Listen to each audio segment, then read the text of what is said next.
Bienvenidas y bienvenidos todos al acto que nos trae aquí hoy, que es la inauguración del primer coloquio internacional de poéticas en las redes sociales, la nueva poesía española en la era digital. Quiero comenzar excusando la presencia del señor decano, que en distintas cuestiones lo mantienen fuera de Granada.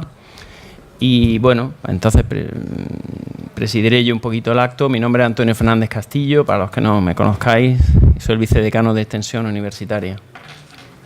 Bueno, lo que vamos a hacer en este acto es, como he dicho, inaugurar el evento, y para ello pues voy a ir paulatinamente pasando la palabra a las personas que me acompañan hoy en esta mesa. Y lo voy a hacer dando la palabra a don Manuel Rico Orrego, presidente de la Asociación Colegial de Escritores de España. Bien. Muchísimas gracias. Voy a leer el texto porque así me ajusto lo mejor posible a los tiempos.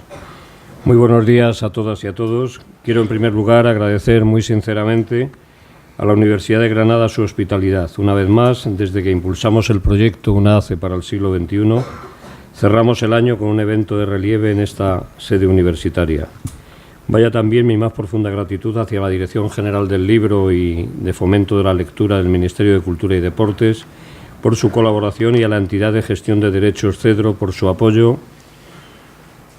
decidido. Por supuesto, nuestra gratitud también hacia Andalucía, que lo hace posible, y al conjunto de las entidades e instituciones que han posibilitado la organización del coloquio, comenzando por la Junta. En segundo lugar, quiero que me permitan, o me permitáis, veo que hay muchísimos jóvenes, una licencia dirigida especialmente a vosotros. Y aprovechando, además, el 40º aniversario de la Constitución. Tranquilos, en todo caso, que no hablaré de política. Hace 40 años yo tenía 20 y pocos. Ser escritor entonces era adentrarse en un mundo maravilloso y presidido por el papel, la estilográfica y el bolígrafo o la máquina de escribir. Las revistas, los diarios, los suplementos literarios, los libros, las plaqués, la publicidad, los folletos, incluso las invitaciones a actos como este, todo era papel. Y las cartas, aunque parezca hoy mentira, había una inmensa correspondencia en papel. Sí, todo era papel. Tinta y papel, y un mundo literario que se había modificado muy poco desde el siglo XVIII. Solo la radio y a veces la televisión ayudaban a ese mundo a conectar con públicos más amplios. Los contactos entre autores eran por teléfono o en citas en cafés y tertulias, y siempre con un tiempo de reflexión de por medio. Éramos otros y era otro el mundo, aunque os parezca mentira a los más jóvenes. Recuerdo que en aquellos años salíamos en narrativa de una etapa experimental de descalificación del realismo social, y entrábamos con la nueva narrativa española en lo que se dio en llamar recuperación de la narratividad y de la mirada crítica. Y en poesía salíamos del dominio novísimo, que era una corriente fundamentalmente culturalista, para adentrarnos en un nuevo realismo, volviendo la mirada a los poetas del 50, a Antonio Machado, a una pluralidad estética impensable, solo una década antes, y en la que jugó un papel relevante Granada y su universidad. Todo ello circulaba en papel. Poco a poco, a finales de los 80, llegaron los ordenadores y los móviles, contemplados con desconfianza al principio, como enemigos a batir o a ignorar, fueron abriéndose paso en nuestra vida y a condicionar la relación de los autores con los lectores. Y la relación entre autores y el modo de leer y de escribir, el blog, el libro electrónico, las redes sociales, las revistas digitales y los diarios, y por supuesto el correo electrónico,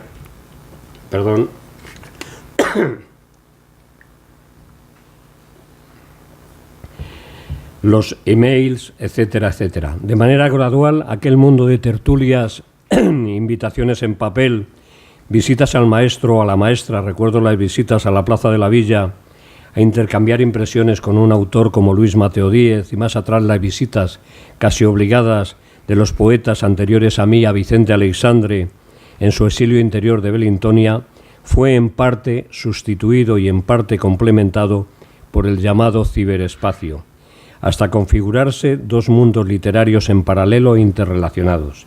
En este coloquio, a lo largo de 2 días, se va a hablar sobre todo de poesía, de la poesía que vaga por ese escenario virtual y real a la vez, es decir, la que se lee y difunde en las redes, desde Facebook o Twitter hasta Instagram, la que nació en los blogs, se coló mezclándose con otros contenidos en YouTube y acabó o no en el libro, en el poemario, en un artefacto tan tradicional como la estilográfica, en un extraño y maravilloso viaje de ida y vuelta. Autores con miles o decenas de miles de lectores y jovencísimos escribiendo libros de versos y apoyándose en las redes. Materiales híbridos en los que la imagen, el verso, la música a veces sirven de apoyo al libro. Transmisión sin apenas reflexión sobre el lenguaje de los sentimientos y experiencias más directos y más antiguos del ser humano. Amor, amistad, odio, deseo. Atención, he dicho escribiendo versos y lo subrayo. Lo señalo porque no siempre se trata de poesía. Del mismo modo que una crónica o un reportaje no son un cuento literario ni una novela, no siempre lo que se escribe en verso es poesía. A ese fenómeno plural, diversificado y casi universal, Luis Alberto de Cuenca le ha dado un nombre: parapoesía.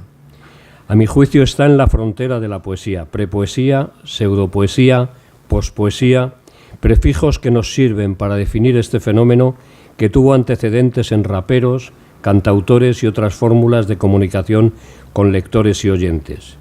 Creo que la poesía sigue y seguirá ahí, en un lugar distinto a esa corriente, aunque no lejano, no le conviene.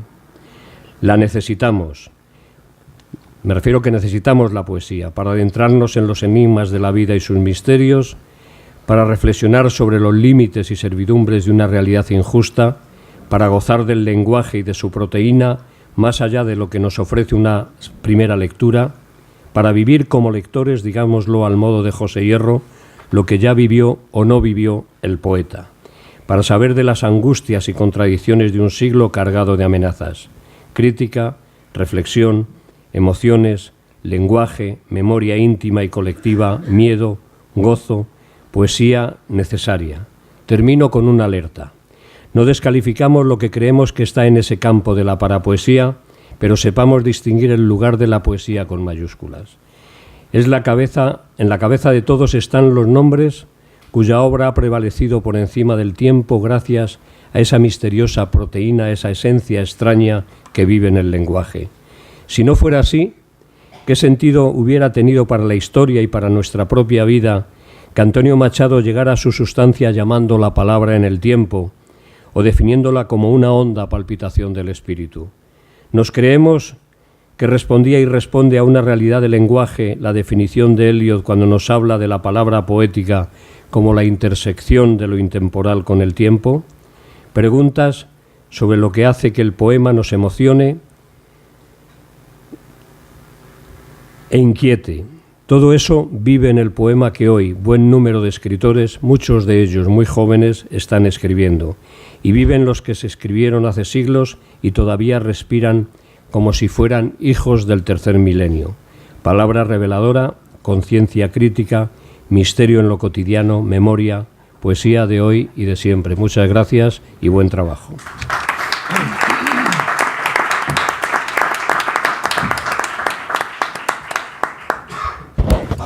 Muchas gracias, Manuel. A continuación tiene la palabra Manuel Gaete Jurado, presidente de la Asociación Colegial de Escritores de España, en su sección autónoma de Andalucía. Buenos días. Gracias, Antonio. Tengo que agradecer, aunque sea muy brevemente, a la Universidad, a la Facultad de Ciencias de la Educación de Granada, que siempre tiene abiertas sus puertas a nuestra Asociación Colegial de Escritores, tan necesitados de sede y de todo. Queríamos también agradecer a la presencia de Manuel Rico, nuestro presidente nacional, porque siempre está apoyándonos, siempre está en estos sitios cuando organizamos actos para decir: aquí estoy, refrendamos vuestras acciones, y nos ayuda y nos anima a seguir trabajando. Evidentemente, saludar a mis compañeros de mesa, Remedios, Pepe y quien está sentado ahí, Paco, que son compañeros, miembros de esta directiva y están siempre atentos a cualquier necesidad y trabajando, a veces por nada, por puro arte, por puro amor a la palabra. Y saludar, por supuesto, a Luis, el director de Cervantes, granadino. Hace 40 años, como decía Manolo, estábamos por estas aulas, no por estas, sino por la de filosofía, él, que es un poquito más joven que Paco y que yo, un año quizás, y estábamos por ahí, éramos unos niños despistados, que nos gustaba la poesía, pero que ciertamente no sabíamos muy bien dónde apoyarnos, cuál era la apoyatura, a quién seguíamos y hacia dónde íbamos. Él sí lo sabía mejor que nosotros, y de hecho lo ha demostrado a lo largo del tiempo. Generación millennial, generación selfie, generación Joa. Lo cierto es que hay pluralidad, hay variedad, hay diversidad, y eso es bueno. Lo que no puede ser es un dirigismo, sino que hay que dar cauce abierto a toda la experimentación, a todo lo que surge. Y mucho más, y siempre estoy a favor de que la poesía venga de donde venga, obligue al lector, obligue al joven a leer, al joven y al no tan joven a leer. Si sirve las redes sociales para que la gente lea poesía, bienvenida a las redes sociales. Es más, las grandes editoriales, Planeta, Espasa, están creando... Planeta, el primer poeta que va a editar va a ser Maruán, y Espasa está abriendo una línea editorial en poesía. Pues bienvenido sea, no hay ningún problema. Todos recuerdan cómo Platón decía que el poeta no servía para nada. Lo único que hacía era reblandecer el ánimo y no aportar ningún tipo de conocimiento. No sé exactamente si la poesía debe aportar conocimiento, si debe aportar saber, o debe ser un divertimento para evadirse de la realidad, o simplemente no tiene por qué ser más que un modo de emocionarnos, de llegarnos al alma. No lo sé muy bien. De todas esas cuestiones vamos a tratar aquí, en estos días. ¿Qué ocurre? Que la poesía por sí misma es un proceso que hay que llevar a otros términos, a otros avances, que hay que animarlos con performance, hay que animarlo con música, hay que animarlo con vídeos. Me parece muy bien.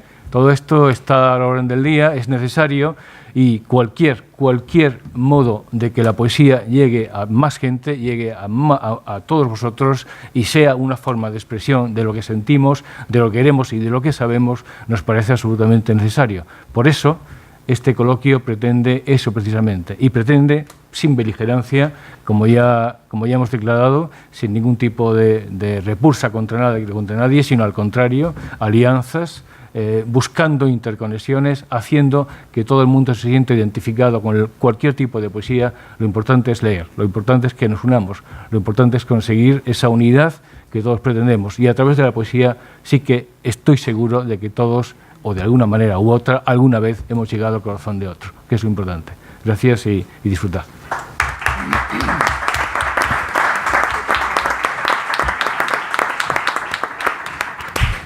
Muchísimas gracias, Manuel. A continuación tiene la palabra don José Sarria Cuevas, secretario general de la Asociación Colegial de Escritores de España, su sección autónoma de Andalucía.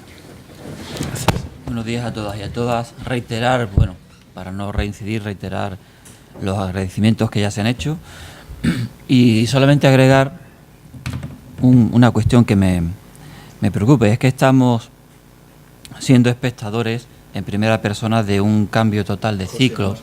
¿Más alto? Bueno, decía que estamos siendo espectadores en primera persona de un cambio de ciclo en todos los ámbitos, en los ámbitos sociales, en los ámbitos económicos, en los ámbitos políticos. Las dos primeras revoluciones industriales necesitaron cada una de ellas de un siglo para asentarse. La tercera revolución industrial, la revolución tecnológica, no ha necesitado más de 50 años. Y la cuarta, en la que ya estamos inmersos después de que Alemania decidiera robotizar al 100% algunas de sus plantas industriales, la cuarta revolución, la de la robotización, no va a durar más de 2 décadas. Hace 50 años, no existía ningún ordenador conectado en red, absolutamente ninguno. Ahora mismo existen 4.020 millones de ordenadores conectados a la red. Asociado a esto existen escritores americanos, jóvenes escritores americanos, no digo poetas, digo escritores, cuyos vídeos en YouTube alcanzan más de 20 millones de visitas. Desde hace Andalucía pensamos que no podíamos quedarnos al margen de este fenómeno tan urgente, que era necesario dialogar, analizar, reflexionar acerca del discurso poético, que tanto ha contribuido secularmente a la constitución de una educación de la subjetividad y el establecimiento de una sensibilidad histórica. Decía que tenemos que reflexionar sobre el discurso poético y su incardinación en la red, o sobre la influencia de la red en la constitución de ese discurso poético contemporáneo. A eso, pues, es a lo que vamos a dedicar estos días, a reflexionar de una manera tranquila, serena, pero contundente y positiva, y por tanto felicitar a ACE España y a ACE Andalucía de que haya sido capaz en tiempo real de sumarse a este análisis y a este diálogo tan necesario. Así que felicitarlos, felicitarnos y desear que tengamos un coloquio provechoso. Muchas gracias.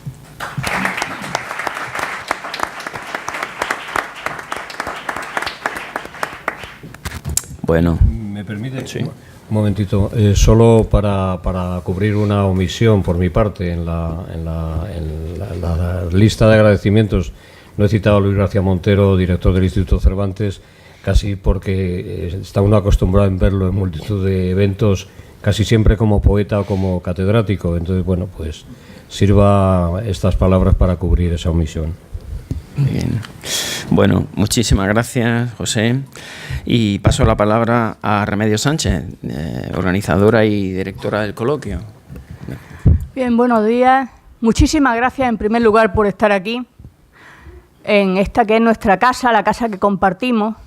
Yo solo quiero hacer una reflexión y trasladar un agradecimiento. Mi primera reflexión va en torno a... Yo soy profesora de esta casa. A muchos todavía no he dado clase, a muchos no daré clase, pero a otros seguramente sí. Y desde hace años, cuando yo he preguntado en mis clases que qué era poesía, que qué era la poesía para vosotros, que qué poetas habíais leído, me daba ahí una nómina de autores que yo no conocía. A raíz de eso, yo me hice la reflexión a título personal de si no estaríamos ignorando a algunos autores que a vosotros os interesaban, vosotros que sois la generación de lectores del presente, pero sobre todo del futuro. Enlazando con esa idea, y desde la Asociación Colegial de Escritores que lidera Manuel Rico, nuestro lema de esta primera legislatura ha sido una ACE para el siglo XXI, una feliz iniciativa en cuanto al lema de nuestro presidente Manuel Rico. Sumando esas dos ideas, la ACE para el siglo XXI y las necesidades de buscar nombre a las cosas, de nombrar a las cosas, pues se organiza en Granada nuevamente este coloquio. ¿Por qué lo organizamos? Lo organizamos porque entendemos que es necesario el diálogo. El diálogo solamente se produce cuando dos personas se sientan en una mesa, y eso hasta ahora no se ha producido entre los escritores jóvenes de una y otras tendencias. Nunca se ha sentado a César Brandon, por poner un ejemplo, con otros escritores como puede ser Constantino Molina. No se ha sentado a Loreto Semma con Ben Clark, no se ha sentado a Raquel Lansero con Miguel Gane. Es decir, los autores que proyectan su obra en las redes sociales con los poetas que pertenecen a las estructuras más canónicas. Y a partir de ahí hemos desarrollado este proyecto, que es el coloquio, en una doble vía. Por un lado, una parte de investigación de carácter más académico, entre comillas, que es la que se recoge en esta publicación de siglo XXI que vamos a presentar a lo largo de estos días en el Congreso y que va a ser uno de los motores. Aquí participan 24 críticos de 13 universidades diferentes que analizan cada uno desde su punto de vista el fenómeno.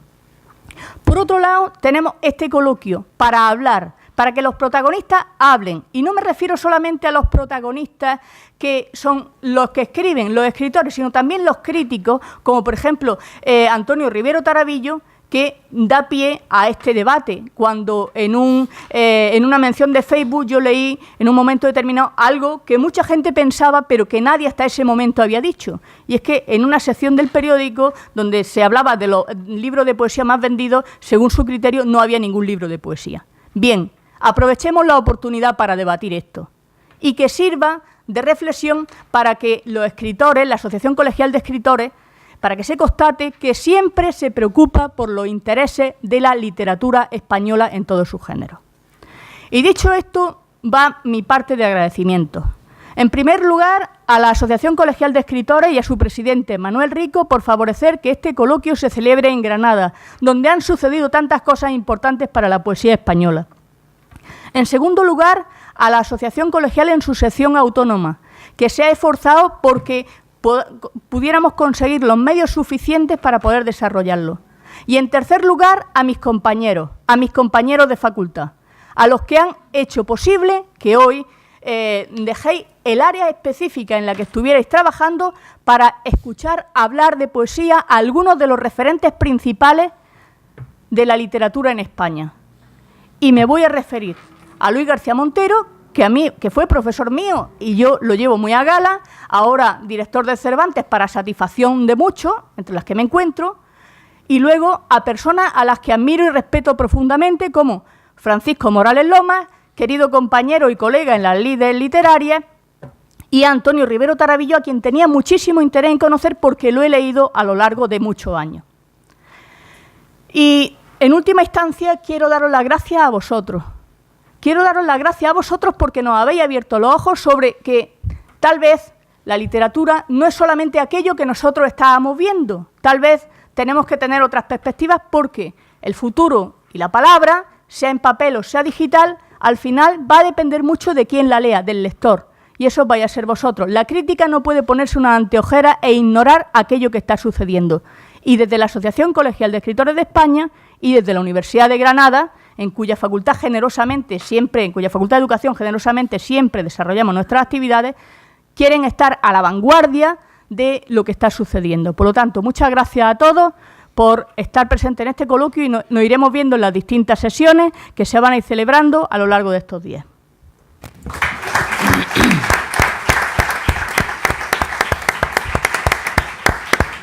Bueno, muchísimas gracias, Remedios. Vamos a concluir este acto de presentación, que no tiene, bueno, hemos generado un marco de lo que va a venir después, que es lo interesante. Yo quisiera simplemente dar las gracias de nuevo a los asistentes, los integrantes de esta mesa y, por supuesto, los demás participantes que después, bueno, participarán, valga la redundancia. Y decir que, bueno, dar mis felicitaciones a los organizadores, mi enhorabuena, primero por la idea necesaria de poner la poesía y trabajar un poco las conexiones que tiene hoy en día con la era digital, con Internet y con las nuevas expresiones que están forjándose y tomando ese cauce para su expresión. En segundo lugar, por hacernos partícipes a la Facultad de Ciencias de la Educación de este evento, por realizarlo aquí, por la originalidad y por los participantes que van a ir pasando por estas actividades posteriormente. Y nada más, dar por abierta el coloquio y insistir en mis agradecimientos a los asistentes y a los participantes. Nada más. Muchas gracias.